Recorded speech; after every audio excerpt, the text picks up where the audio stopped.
Yes. Hi, it's Tom Anderson calling about the podcast. How are you? Good. How are you? Thank you for doing this today. I really appreciate it.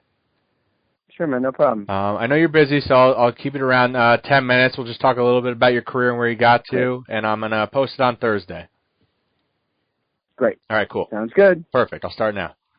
Welcome to Terrific Talk, a special Blizzard edition here from the Terrific Talk studios in Hoboken, New Jersey. Thanks for checking the podcast out. I've got a great guest today. Ian Rapoport is an NFL insider for the NFL Network and NFL.com. He's someone I've been following for years. It's hard to imagine anyone in this business outworking him. He always has breaking news. It's great to have him on today. Let me bring him in here. Ian Rapoport, welcome to Terrific Talk. What's up, man? How are you? Good to have you on today. Thanks for coming on with the Blizzard. Sure. It's nice and warm in my studio here, so I'm good. Oh, there you go. All right, so let's go back to the beginning here. Where did you grow up, and when did you realize you wanted to be a reporter? Well, I grew up in Westchester, New York, and went to Columbia. And, I went to school thinking I wanted to be a lawyer.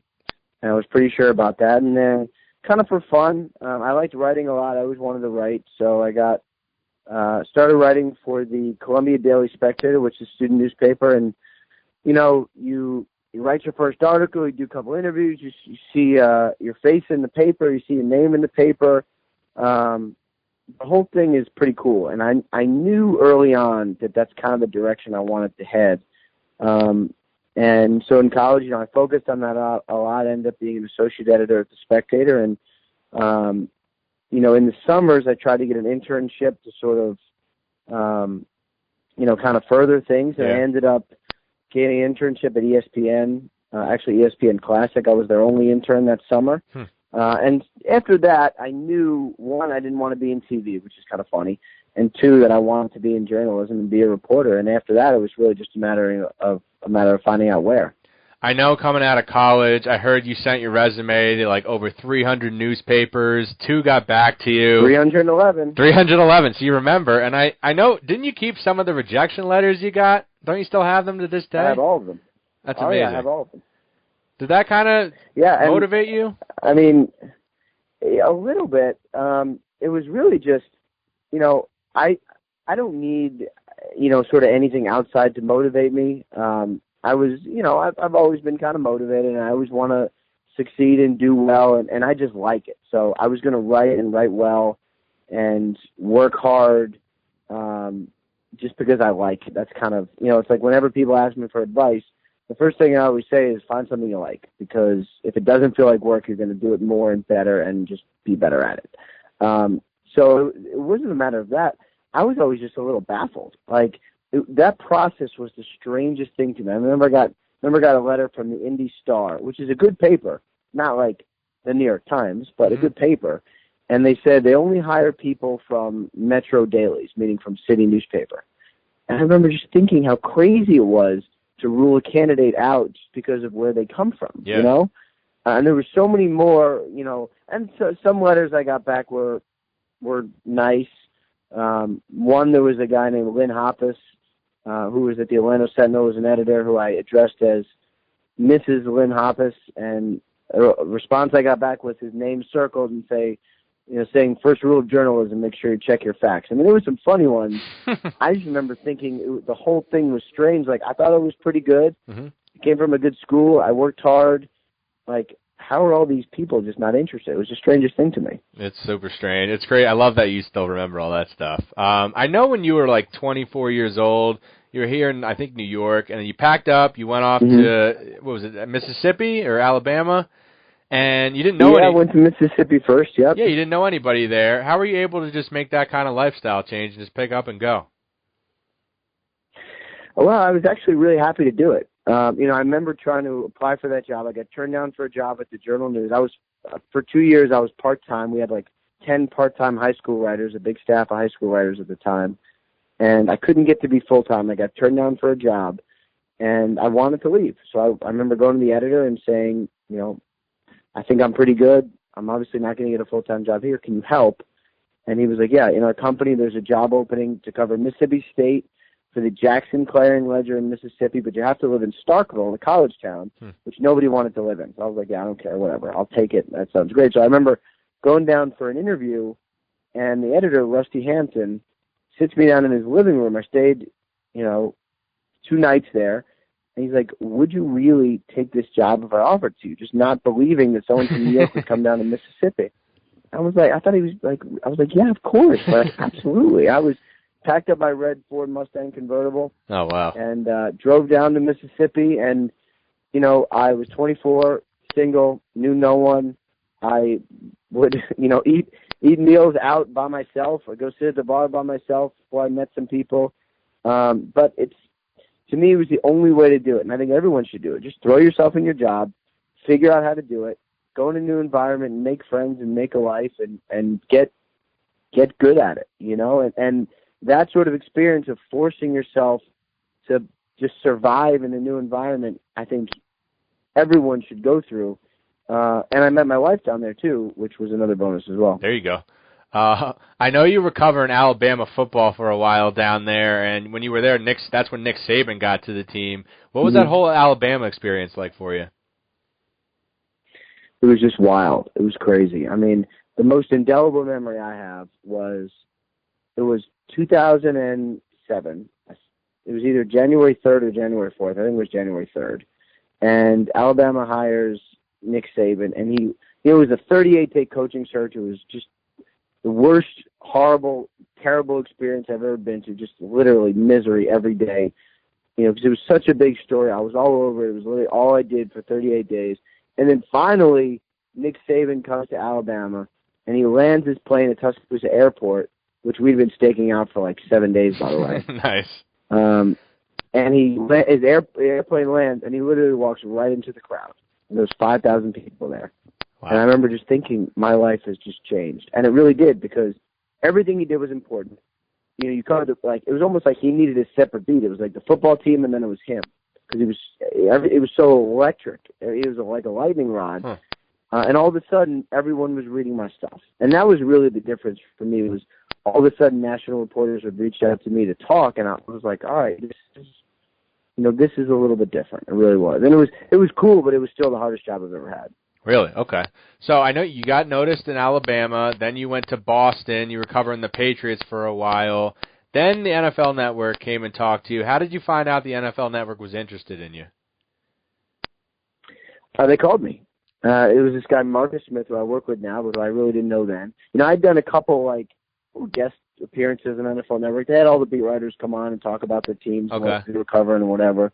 So I was on a couple times. So this guy calls me, and he goes, hey, I was at the Super Bowl, the second time they played the Giants, the year Gronkowski hurt his ankle. Mm-hmm. And, they say, hey, some of the editors here would like to talk to you. Do you have time?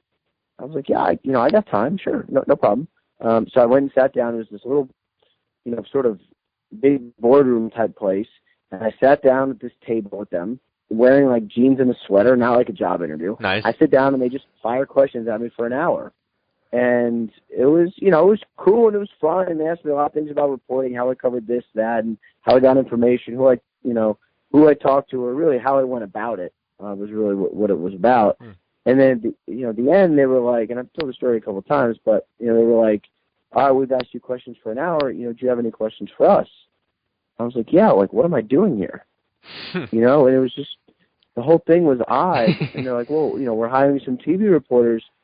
We're considering you. I was like, for what? We want to, might have you be one of our TV reporters. I was like, okay.